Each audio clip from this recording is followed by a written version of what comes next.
Working on a longer takedown video of this whole Nick Shirley situation, and I found something really interesting that Destiny posted. Please stay till the end of the video because I will know if you comment and you don't get to the end.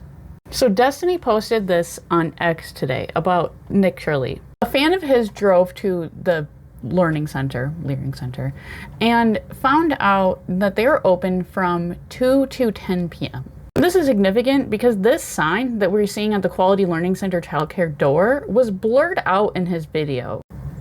Why didn't you show nobody what it said on that door? And I tried to read it, but you literally blurred it out. Really good catch by Simple Black Theory that door sign was blurred out. And there's a reason for that. So when he goes to the mall, where he's surprised that there's a bunch of businesses in like a mall, the concept of a mall, you know, where a bunch of businesses that are kind of the same thing are all together, it's 2:33 p.m. In order to be at that mall at 2:33 p.m., he would have had to be at the Learning Center before it was open.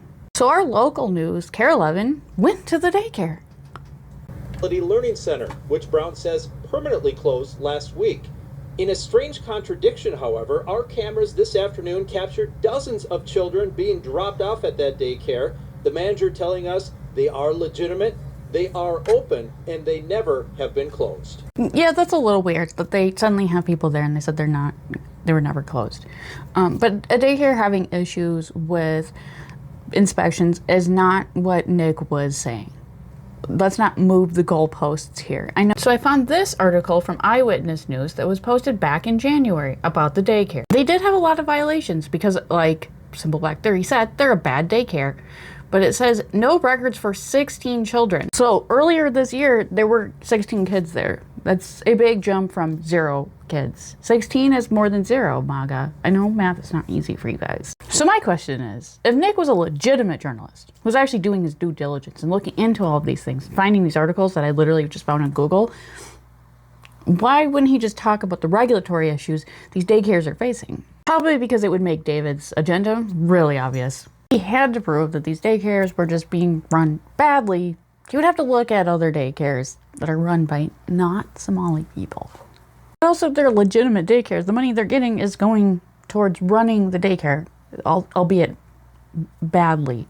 David didn't come up with all this stuff on his own. Like, he wants us to think that he uncovered all of his fraud. It's probably because he read this in a right-wing rag.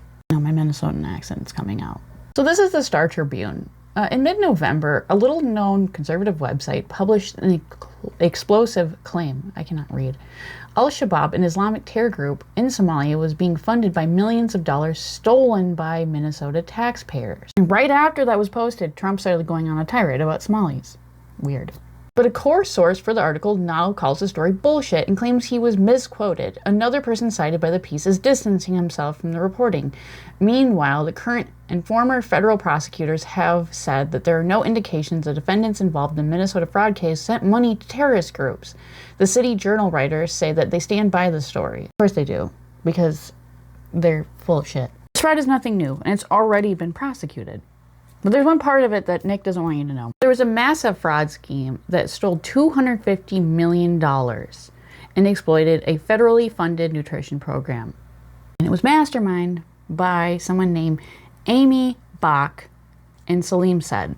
Amy is white. There's Amy.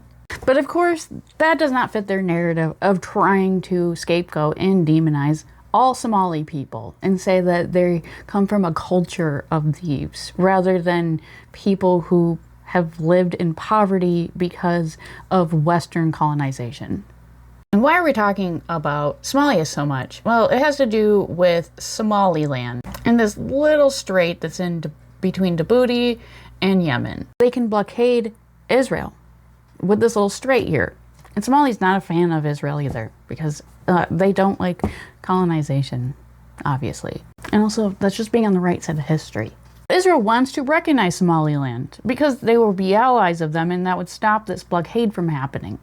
Really simple form of it. I'm gonna have to go into that in a much longer video, but I thought I would just put that out there that there's always a deeper reason for why we're being fed certain propaganda.